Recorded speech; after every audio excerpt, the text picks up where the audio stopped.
하나님은 코로나 바이러스를 통해 무엇을 하고 계시는가? 끔찍한 도덕적 현실을 그림처럼 보여줌.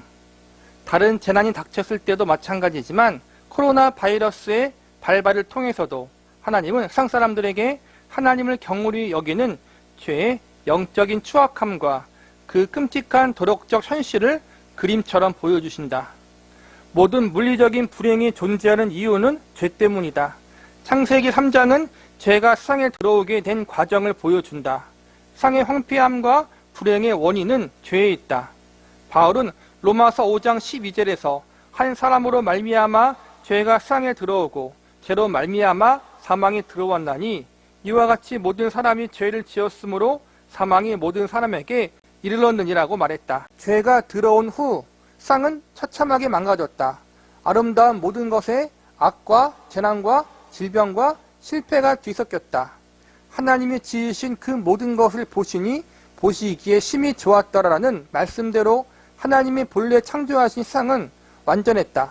그러나 인간의 타락으로 죄가 세상에 들어온 이후부터 오늘날까지 역사는 그 모든 경이로움에도 불구하고 죽음의 컨베이어 벨트가 되었다. 지금 코로나 바이러스를 비롯해 우리가 겪는 모든 좋지 못한 것들 있잖아요. 죽음, 아픔, 질병, 사건, 사고, 우리가 알고 있는 모든 그러한 것들, 그러니까 이 세상에 완전하지 않은 것, 선하지 않은 모든 것들은 죄로 말미암아 시작되었다라는 거예요.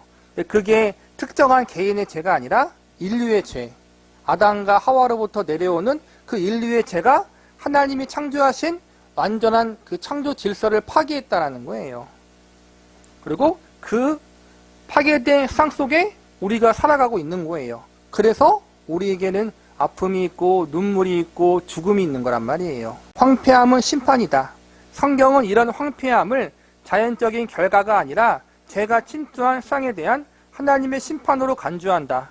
바울은 죄로 인한 하나님의 심판의 결과를 이렇게 묘사했다. 피조물이 허무한데 굴복하는 것은 자기 뜻이 아니요 오직 굴복하게 하시는 이로 말미암음이라. 그 바라는 것은 피조물도 썩어짐에 종노릇한 데서 해방되어 하나님의 자녀들의 영광의 자유에 이르는 것입니다. 피조물이 다 이제까지 함께 탄식하며 함께 고통을 겪고 있는 것을 우리가 아느니라. 허무함, 썩어짐의 종노릇, 탄식, 죄가 세상에 들어온 이후 발생한 세상의 황폐함과 불행을 묘사한다. 바울은 이런 황폐함이 하나님의 심판 때문이라고 말했다. 허무한 데 굴복한 것은 사탄도 아니고 아담도 아니었다. 하나님이 그렇게 하셨다. 바울은 로마서 5장 16절에 심판은 한 사람으로 말미암아 정죄에 이르렀으나라고 말했다. 그러니까는 세상의 이 황폐함, 이 불행이 죄로부터 왔지만 그것을 심판하신 분은 하나님이라는 거예요. 그러니까 죄가 세상을 망가뜨렸지만 그거에 대한 심판으로 하나님이 황폐함을 주신 거란 말이에요. 하나님이 여전히 이 가운데에서 주관자로 계시다라는 거예요. 악이 하나님께로 온 건 아니지만 악을 심판하시는 결과로 우리에게 이런 황폐함과 죽음과 사망이 왔다는 거예요. 즉 하나님이 여전히 악이 창궐하고 죄로 인해 망가진 이 세상을 하나님이 통치하시고 다스리시고 계시고 언젠가는 하나님의 때에 다시 회복해 하실 거라는 거예요. 여전히 하나님이 주관자다. 이걸 기억해야 되는 거예요. 하나님의 자녀들마저 심판 아래 있다. 확실히 위의 구절에는 소망이 넘친다. 하나님의 아들들의 영광의 자유라는 표현에 그 소망이 담겨 있다. 하나님은 새 창조를 통해 그 모든 눈물을 그 눈에서 닦아주실 놀라운 계획을 세우셨다. 그러나 지금은 모두가 그분의 심판 아래 있다. 하나님은 세상을 죽음과 재난과 불행에 굴복시키셨다. 심지어 하나님이 예정하사 자기 아들들이 되게 하셨고 독생자의 피로 말미암아 속량하셨고 영원한 생명을 주기로 작정된 하나님의 자녀들조차도 타락으로 인한 하나님의 심판 아래 고난을 받고 죽음을 경험한다.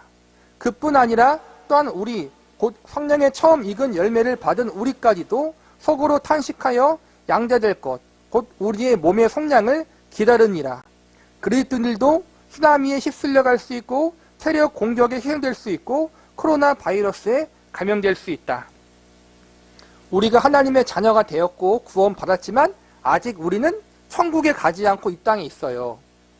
이미 예수님으로 말미암아 구원 받았지만 아직 완전한 하나님의 천국이 임하지 않았잖아요. 그래서 우리는 아직 이 땅에서 여러 가지 고난을 받을 수밖에 없어요.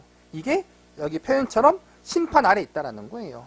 우리가 예수님을 다 믿었지만, 부활의 예수님 믿었지만 언젠가는 다 죽을 거 아니에요. 그렇죠? 뭐 죽기 전에 예수님이 오시면 영원히 살겠지만 그 전에 예수님이 오지 않으면 우리는 나이를 먹어 죽든지 병에 걸려 죽든지 사고를 당해 죽든지 언젠간 죽어요. 다. 죽음이 우리가 심판 아래 있다라는 거예요. 아직. 그런데 중요한 것은 우리에게는 그 심판이 정죄로서의 심판이 아니에요. 그래서 죽음 이후에 영원한 새 생명이 있는 것이고, 그리고 이 땅에서도 우리가 하나님과 동행하며 살아갈 수 있는 것이고, 징벌이 아닌 정화, 그러나 그리스도를 가장 귀한 보화로 여기는 자들, 곧 그리스도인들의 경우는 그런 썩어짐의 경험이 징벌이 아니라는 차이가 있다. 그러므로 이제 그리스도 예수 안에 있는 자에게는 결코 정죄함이 없나니 우리에게 주어지는 고통은 징벌이 아닌 정화의 목적을 띈다.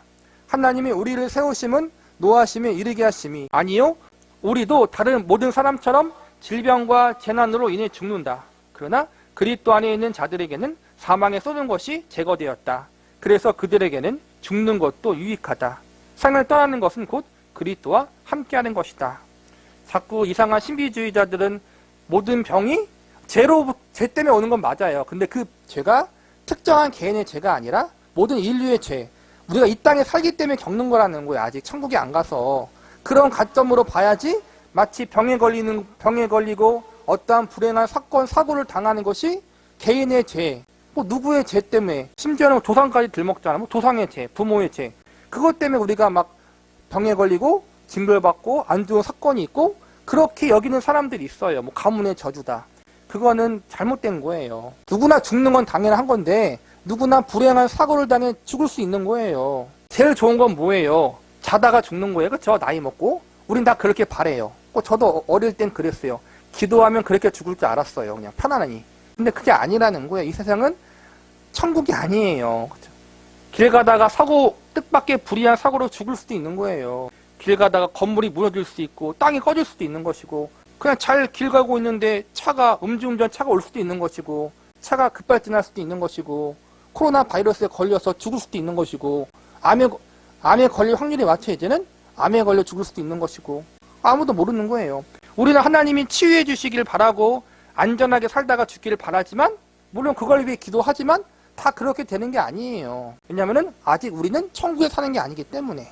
그러나 중요한 것은 그게 다가 아니라는 걸 우리는 알고 있다는 거예요. 뜻밖의 불의한 사고를 당하고 어떠한 질병에 걸려서 우리가 생을 마감한다 할지라도 그것이 끝이 아니라 죽어서는 누구와 함께 있는 거예요? 천국에서 예수님과 함께하는 것이기 때문에 죽음을 우리가 담대히 받아들일 수 있는 것이고, 이 땅에서 바로 죽지 않고 여러 가지 고난을 당하지만 그러면 천국을 소망하고 또 이 땅에서도 하나님이 나와 함께 하신다는 사실을 기억하면서 믿음으로 그 고난을 이겨내고, 그게 우리에게 주어진 삶이라는 거예요. 여러분, 이러한 고난을 통해서, 이러한 뜻하지 않은 불행한 사건들을 통해서, 이러한 코로나 사태를 통해서 우리가 배울 것 중 하나가 뭐예요? 이 땅은 천국이 아니다. 언젠간 이 땅은 끝날 것이다. 그리고 지금 당하는 이 고통보다 지옥의 고통은 1000만 배 더 고통스럽다라는 것을 하나님이 알게 하시는 거예요. 그리고 나도 그곳으로 가야 된다는 거예요. 원래는 나도 그 지옥에 가야 돼요. 지금 우리가 겪는 최악의 고통보다 1000만 배가 더 고통스러운 지옥에 가는 게 우리의 운명인데, 우리는 하나님의 은혜로 예수님으로 말미암아 그렇지 않은 것에 감사할 수 있고, 그리고 동시에 아까 말한 것처럼 우리는 인간이라 아무리 우리가 거듭났어도 늘 하나님의 은혜를 잘 망각해요. 그렇죠? 근데 이러한 고난을 통해서 우리가 어때요? 그 하나님의 심판, 지옥의 심판이 얼마나 끔찍한 거를 간접적으로 알게 하심으로 더 감사하게 하시고, 믿지 않은 자들에게는 그 고통을 통해서 예수님께로, 하나님께로 인도되어질 수 있는 기회로 삼으시고, 그게 하나님의 섭리라는 거예요. 사탄은 실제하지만 제약을 받은 존재이다. 이 세상의 불행이 하나님의 심판에서 비롯한 것이라는 말은 사탄이 세상의 불행에 관여한다는 사실을 배제하지 않는다. 성경은 사탄을 이 세상의 신, 이 세상의 임금, 공중의 권세 잡은 자 등으로 일컫는다. 그는 처음부터 살인자이다. 그는 많은 질병으로 사람들을 속박하고 억압한다. 그러나 사탄은 하나님의 통제를 받는다. 그는 하나님의 허락 없으면 행동하지 못한다. 그는 하나님의 허락이 있어야 행동할 수 있다. 사탄이 가져다주는 피해의 정도는 하나님이 결정하신다. 사탄은 하나님의 심판과 무관하지 않다. 그는 자기도 모르게 하나님의 심판을 이루는 도구로 사용된다. 이것은 결국 모든 일이 하나님의 손 아래에 있다. 그분의 주권하심과 통치함에 있다는 거예요. 핵심의 질문, 코로나 바이러스의 의미를 밝혀줄 질문 하나를 생각해보자. 하나님이 물리적 심판을 통해 세상의 도덕적인 악을 징치하신 이유는 무엇일까?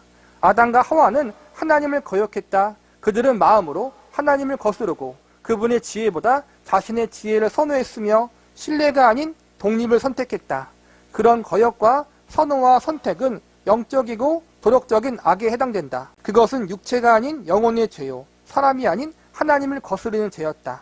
그러나 하나님은 물리적인 세상에 재난과 불행을 가져다 주어 인간들의 도덕적이고 영적인 반역 행위를 벌하셨다.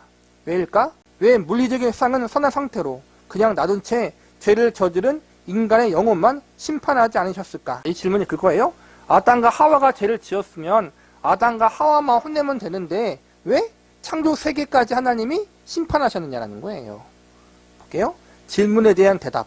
나의 대답은 이렇다. 하나님의 물리적인 세상을 저주 아래 두신 이유는 징벌과 재난 안에서 목격하는 물리적 끔찍함이 이 죄의 끔찍함을 생생히 보여주는 그림이 되게 하기 위해서다.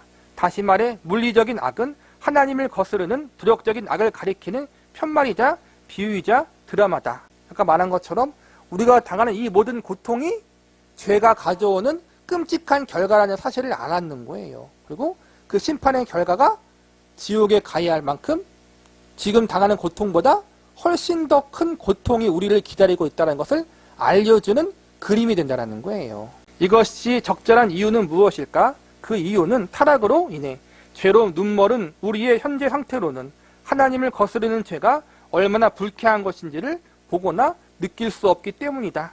하나님보다 다른 것을 더 좋아하는 것이 얼마나 끔찍한 것인지를 스스로 깨닫는 사람은 세상에 아무도 없다. 하나님을 무시하고 거역함으로 날마다 그분을 멸시하며 살아가고 있는 것을 근심하느라 밤잠을 설치는 사람이 과연 있는가? 그러나 우리는 물리적인 고통을 즉각 느낀다. 하나님이 우리의 육체를 건드리시면 우리는 매우 붕괴할 수도 있다. 날마다 마음으로 하나님을 욕되게 하는 것은 근심하지 않지만 코로나 바이러스가 반발해 우리의 육체를 위협하면 곧바로 하나님께 주의를 기울인다. 물리적인 고통은 상해 무엇인가 심각하게 잘못된 것이 있음을 알리는 하나님의 나팔 소리다.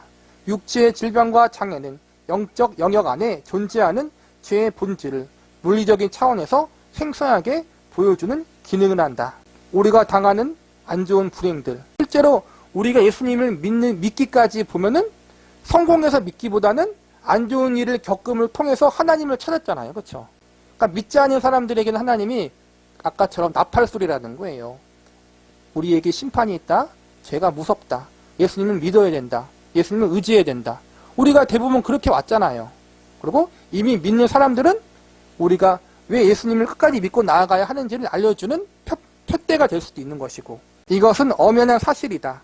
가장 경건한 사람들 가운데에도 상에서 육체의 질병과 기형을 안고 사는 사람들이 일부 있지만 그럼에도 이것은 변함없는 사실이다. 불행한 재난은 죄의 대가가 무엇인지를 일깨워주고 장차 심판을 통해 수천 배나 더 큰 고통이 주어질 것을 미리 보여주는 역할을 한다. 그것들은 하나님을 거스른 죄의 영적 추악함과 도덕적인 끔찍함을 일깨우는 경고다. 바라건대 머리 모양에 기울이는 관심보다 훨씬 덜한 관심을 창조주께 기울여 그분을 멸시하고 무시하고 불신하고 욕되게 하는 죄가 얼마나 불경스럽고 무례하고 가증스러운 것인지를 모두가 깨닫고 느꼈으면 좋겠다. 이게 우리의 본 모습이라는 거예요. 본능. 거울 바라보면서 머리에 새치 났네 하고 머리 만지며 얼굴에 화장하며 옷을 어떻게 입을까 생각하는 그 관심보다 하나님에 대한 관심이 우리가 더 적다라는 거예요. 이게 우리의 죄인된 본성이에요. 하나님이 이걸 우리에게 일깨워주는 거란 말이에요. 하나님을 욕되게 하는 죄의 도덕적인 추악성을 깨닫고 그것을 미워하는가? 만약에 그렇지 않다면 그것은 하나님이 코로나 바이러스와 같은 물리적인 불행을 통해 그것을 생생하게 보여주지 않아서가 아니라 우리의 마음이 강박하기 때문일 것이다. 하나님은 자비로우시게 지금 우리를 향해 깨어라, 나를 거스른 죄가 이렇게 무섭고 흉측하다. 죄는 코로나 바이러스보다 훨씬 더 위험하다라고 외치고 계신다. 코로나 바이러스를 통해서 하나님이 우리에게 이것을 알려주시는 거란 말이에요. 죄가 더 무섭다. 죄가 가져오는 하나님의 심판과 멸망이 더 엄중하다. 그러니 깨어있어라. 예수님께 나아가라. 회개하라. 이것을 우리에게 알려주고 있는 역할을 한다는 거예요.